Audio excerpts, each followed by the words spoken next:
Look at this wonderful pup just balancing on everything. Hello, I'm Tracy. And I'm Travis. We're two Americans who just moved with our miniature husky, Tabasco, from our home in Texas to the city of Leiden, the Netherlands. We're not quite sure what the future holds for us, but we're excited to share our journey with you.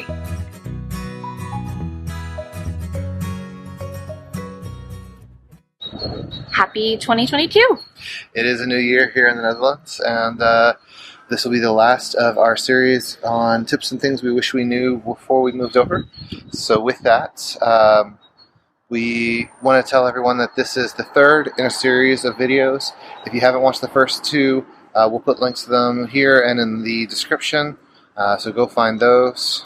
And then we just wanted to say we're filming super late on this one. It's actually Saturday before our Sunday videos come out for a couple of reasons. We took a little minor break. And if you missed last week's brief little video, there's a special little message on there for all of our viewers. So make sure to go ahead and watch that. I think a lot of people may have missed that video. Yeah, it was definitely a holiday. Yeah. And we actually just got out of quarantine. Yes. We took a little holiday over to London. We have a ton of videos that will be coming out about that soon. Yeah. It's super exciting. Obviously, safety was front of mind for us. We tested pretty much every other day, and we had to mandatory quarantine based on the new rules for 5 days when we got back. And we just got our results yesterday, so we're free. So we are free.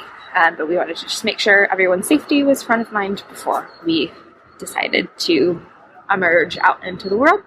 So without further ado, we'll get started on this, but in the next couple weeks, look forward to a few videos in our London series. And if you haven't already, please like, comment, subscribe, all those things. We know that a lot of you out there are watching videos that aren't subscribed yet, so please, if you have a chance, give us a subscribe. It really helps us out. Thanks, and let's get in the list. Getting over here was no easy task, that's for sure. We took a plane over. We managed to be very lucky and had a direct flight. Yes, we flew from Intercontinental Airport in Houston directly into Amsterdam. Into Schiphol, and it was definitely the best way we could have gone. I couldn't have asked for a better flight. We had KLM. We were really lucky. Our flight was fairly empty. Yeah, like probably half empty. So we were able to have a whole row to ourselves. Tabasco actually flew in the cabin with us because he's small enough, and it allowed us to have him next to us, and we were able to keep track of him. And since we were on a row of 3 seats, we were able to keep him in the empty seat area between us and be able to do things. Pro tip, we knew that bringing a dog on is not stressful. Yeah, a little stressful for both us and the flight crew. So we actually bought a bunch of chocolates and candy to give to the flight crew, and they were incredibly grateful. And it was just a preemptive thank you so much, in case he was upset. But he actually was really well. He was really good. They were actually excited to see the dog. Yeah. It was really, really cool. Once we got here, we came through customs and all of that and immigration. We showed the immigration form that we had from the Netherlands government, and we were able to get through. We were through security and all of that in 15 minutes after? You were required to show the document from your work that you had proof of working here. And we also had a place to go once we got here. Yes. So we already had a house. At that point, there was not any quarantine requirement, though. So we were able to just go directly to where we needed to go. Once we got here, we knew that it was going to be kind of a hassle to get to our new place. Because we had Tabasco, we had a carry-on luggage, and a personal item apiece. I think Tabasco was your personal item, and I had a handbag. Yes. I'm not really sure. And then we had 2 checked bags apiece. Yes, so that we're talking 6 bags. It's a lot of luggage to try to maneuver onto a train. So we decided not to go that route for our initial arrival. Yeah, we also had to make a stop to get the keys from the agency that we'd rented the house through. And we decided to book a car through Sixt. And the guy was the nicest. He met us, helped us get everything over to the car. He met us right outside of the what was it? Where the arrivals There was a are? meeting point. Yeah, he met us, and it was super nice. We were able to get everything, and took us straight to get the keys. Waited for with you while we got the keys, and then dropped us off the house and helped us even get bags into the house. Yeah. And he was super happy to talk to Tabasco, and it was cool. So I highly recommend if you're moving here and you've got a lot of luggage, totally worth it to book the car service because that took a lot of stress off of our plate. Mm-hmm.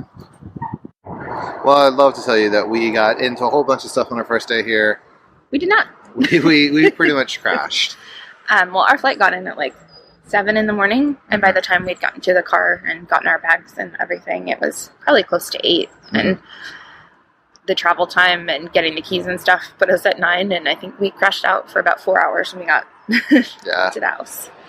Then it was the process of making sure we had everything, unpacking all of our clothes and things like that. The place that we're at actually has a really nice closet, so we were able to figure out where closet space and things like that went. And that's the majority of stuff that we packed in our suitcases was clothing. The rest of the boxes, well, I had more clothing coming. But our boxes got here pretty quick, actually. Yeah, we had out of the 7 or 8 boxes we got, 2 of them were shipped via DHL, and they arrived the next day. So we were able to do some unpacking that day. Unfortunately, we were not home when they were delivered. We'd gone out to the grocery store, done some things, run some errands, just kind of exploring a little bit. Yeah. But they were delivered to a computer store not too far away. They were heavy, so I ended up having to call a car to help bring things over to the house. Yeah, thankfully the other boxes arrived right at our doorstep, and we were able to take care of those pretty quickly. They took about a week to get here, but we were able to track them on the AirTag, so we had a pretty good idea where they were the whole time. And then it came time for us to buy things like groceries and stuff like that. And we were able to find a couple of grocery stores that we really liked, and a couple of places that we were able to do things like that. We actually placed an Albert Heijn order the first night that we were there to be delivered on the following day. Mm-hmm. So we could have things like water and groceries. Hand soap, stuff like that, yeah. We had a lot of appointments to be able to make things work, but it really wasn't that bad. Travis's company set up most of the appointments prior to our arrival, which was good because of COVID. A lot of places are super backed up on getting things like your BSN or citizen number, and your residence permit and things like that. So our first appointment was in The Hague. Uh-huh. It was at a place right across the street from the train station. Right outside of the train station. Was fairly easy to find, considering it was our first long trip on a train. Right, our first longer. Trip 20 minutes from Leiden. It wasn't too bad, but we were able to get there. That's where we did our biometrics. Yes, so for that, they took photographs of us for our residence ID cards. And then we had to get our fingerprinting done. And then they actually did a scan of your face, I believe, while we were there. All in all, that appointment took maybe about 15 minutes. For both of us. Yeah. We were able to go and do everything together, which was really great, too. Everybody was lovely and spoke English there, so it was a really low-stress situation. And there wasn't a ton of people hanging out in the waiting room. It wasn't like going to the DMV in the States where you have, about 500 people waiting for 3 people to work. It actually was a pretty well-oiled machine. And then once we were done with that appointment, they told us that it would be about, 2 or 3 weeks before we would be able to actually pick up our residence permits. And then about a week later is when we actually got our BSN, though. Yes. So that appointment was actually done here in Leiden, pretty close to the train station, as a matter of fact. They make it fairly easy like that. I think it's the town hall. That's what essentially it is. Yeah. And we were able to go there. We had a bit of a difficulty figuring it out. It was actually the Expats Center that we needed to go to. Yeah. Luckily, we left ourselves with enough time to make that appointment. But in that appointment, it was really just showing our paperwork, things like our apostille birth certificates, which we had talked about in the previous video. They were very surprised we had apostille birth certificates and marriage certificates. It actually saved us having to go back for a second trip. That accordion folder that we showed you in the last video, they were very impressed by that. Yes. So we were able to show them where we were staying. We had to show them our contract for our house. We had to show them the work contract that I had, and everything had to be signed. And marriage certificate, birth certificate, all of the documents, basically. And then from there, that took about an hour. And then we were able to get our BSN. I A think few days later in the 2 mail. or 3 days later. Mm-hmm. And then the last appointment we had was in Amsterdam South, right outside the train station, and which we had a lot of difficulty finding. it was a little bit more complicated than we really expected it to be. But once you get out of the train station, it's literally the building to the left, and it's the Expats, I believe, is what it's all for. And the people there were probably the nicest people that you could hope for. Yeah. We were able to, once we were in and we sat down in the right spot, about 2 or 3 minutes later, they called us back, went through all of our paperwork, handed us our IDs, and then we went and paid. Yes, and the woman who was taking our payment, do you remember how much the payment was? Was it 400 euros? I could look back on it. I'll put it on the screen for everyone. So definitely a little bit pricier, but necessary in order to get your life established here. They also provided us with a really cute welcome bag with all this stuff in it, like a bike bell and lots of booklets on health insurance and things like that. some of it was very Amsterdam specific, Yes. but it's still helpful to be able to look through. Yeah. So all in all, that was a pretty painless appointment. We felt like we were really, really here. Yeah. One of the things we realized pretty quickly is that our credit cards weren't going to work here. In the U.S., it's very much a credit card-centric place. So some places won't even take cash. A lot of places won't take cash now. Yeah, a lot of places are contactless. Well, not contactless, but Cashless. yeah, cashless for sure. But here in the Netherlands, everything's either cash or you need to have a debit card. And you can't use a debit card from the States. You have to have a debit card that's over here. One that has an IBAN. And I talked a little bit about this in our first video. And I think that what was really confusing for us is we looked into a couple different banks to try and get paid and to do that through. And really it was going to be kind of a complicated process. Right. We ended up going with Bunk, mainly because it was recommended pretty heavily on the Americans in the Netherlands Facebook group. Mm-hmm. And we were able to get it completely set up online. We did have a little bit of difficulties with it, but we found if you use the SOS support, they were able to get to you immediately. You could do one of those a month, and I was able to have my bank account set up, I think, either that day or the next day. We were able to get our cards in the mail almost immediately, within a few days. Yeah, I think it was 2 days to get our cards in. And but what's special about the Bunk cards is, well, it's not special about them, but it has the Maestro logo versus MasterCard. And Maestro is what is allowed here. With that, though, we were able to start using them on Apple Pay immediately. As soon as the account was open, we were able to add it to Apple Pay. And we were able to take some of the funds that we had in the US. We used TransferWise, which is now just called Wise. And we were able to load it into our accounts, and we were able to get money into our accounts, I'd say 5 seconds after we submitted it. It was pretty much instant. And they have really great conversion rates, and they'll give you the most up-to-date rate, and they'll lock it in for like 5 or 6 hours prior to you transferring, like making the decision to transfer. And that's pretty much been the way that we've transferred money from the U.S. when we have to.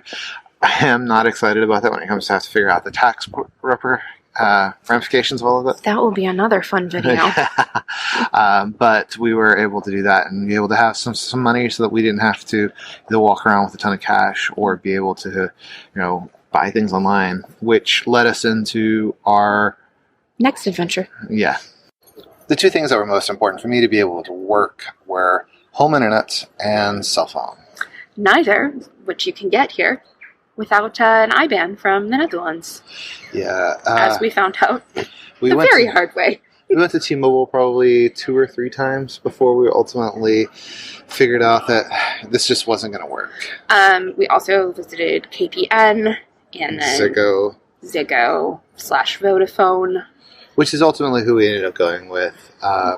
They were able, the reason we went with them is the speed at which they said they could hook things up. They said the house was already wired.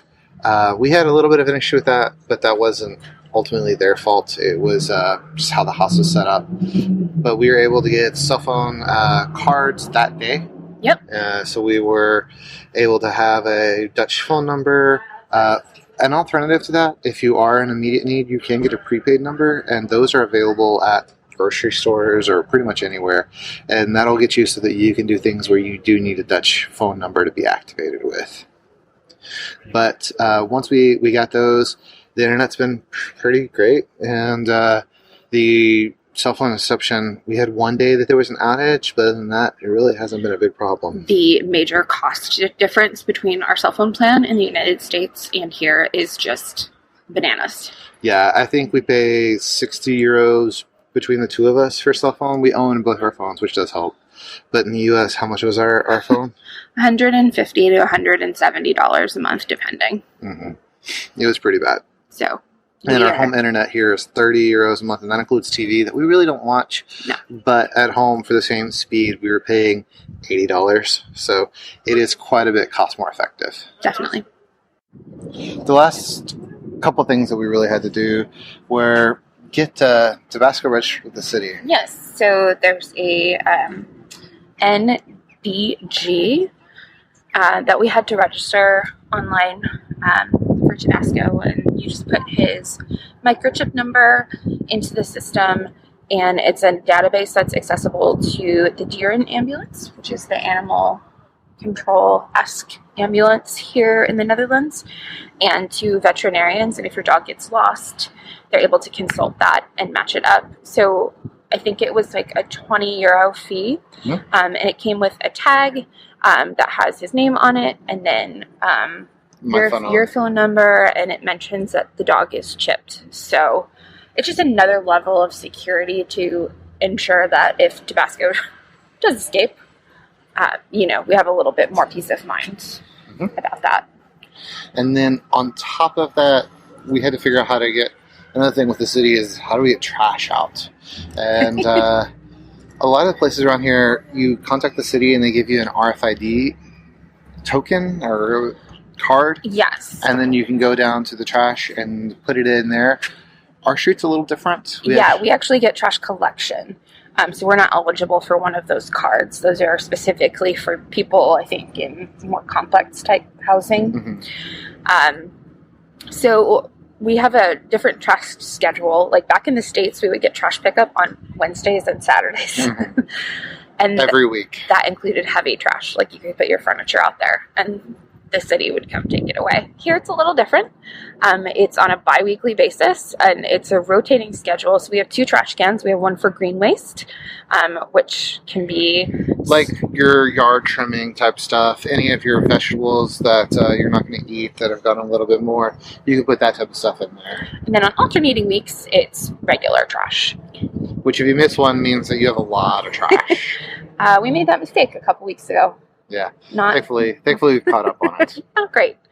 As far as recycling goes, your plastic bottles you can take back to the grocery stores for your deposit back. And then there are recyclable containers for your glass, for your cardboard/paper. There's one for textiles, which is really neat. So that has become part of our daily walk. Whenever we walk to Tabasco, we'll grab a bag of recycling to take with us. So that's a little different because recycling was not very prevalent in Texas for us at all. Especially in the area that we were at. Yeah.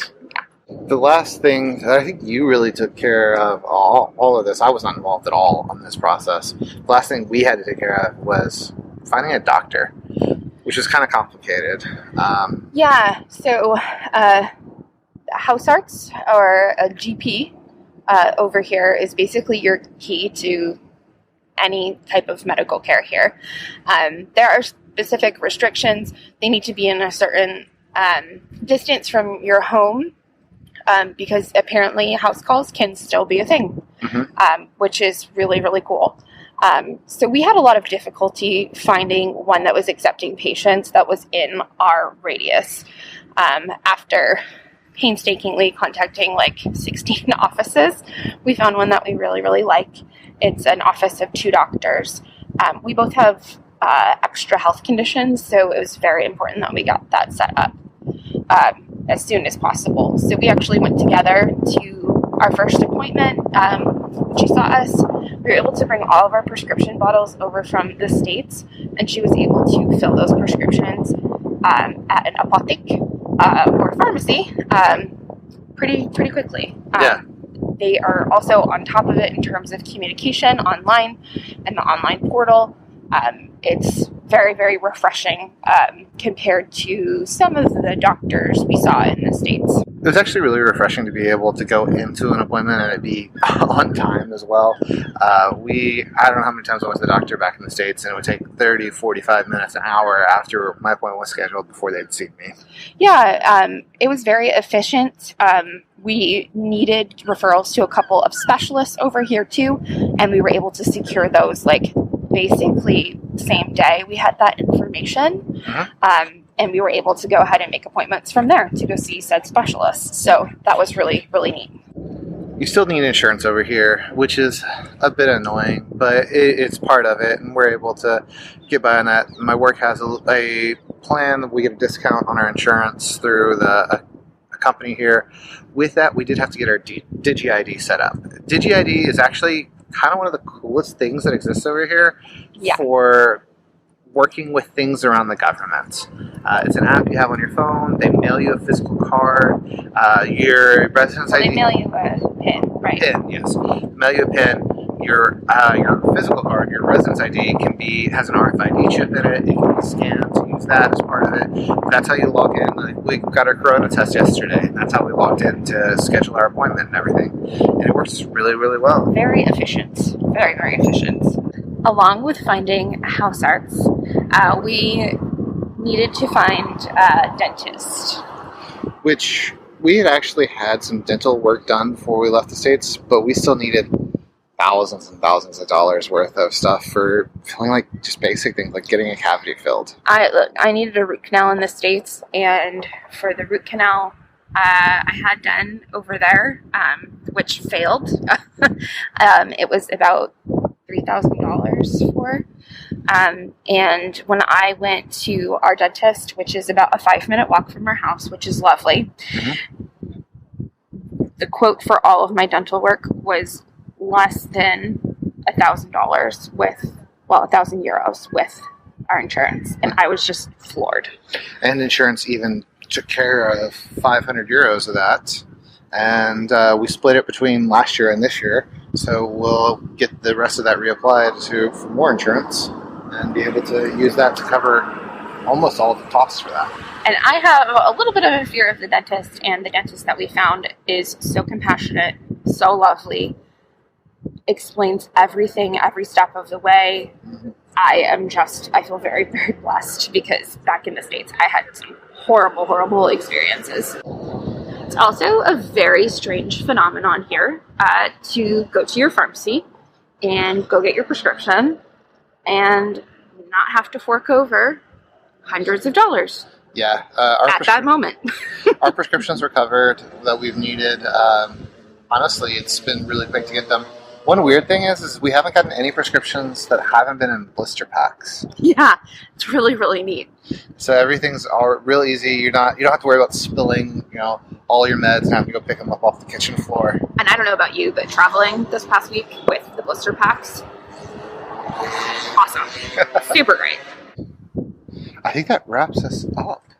Yeah, was there anything we missed or any other information that you are looking for? Please let us know in the comments. Yeah, and if you're one of our Dutch viewers, please let us know some tips that you think that we didn't cover, or information that might have not been 100% correct. This is just based on our experience, so this is what we wanted to share. And these are like the main points. There are other things that we feel like are important that we just nailed down, like our museum cart, for instance. For me, measuring cups for being able to use our recipes from back home. Yeah. Stuff like that. Yeah. But it's been an adventure, and I'm loving it so far. Yeah, and here is hoping that 2022 is a better year. Is a much better year for us. Not that 2021 was that bad, and we got to move here, which is pretty remarkable. So, thank you all for watching. If you've enjoyed this, please consider subscribing, like, comment, all of those things as well. And we will see you next week with our first video of our trip to London. If you're into food, you'll definitely want to watch. All right. Thank you, everyone. Bye. Bye.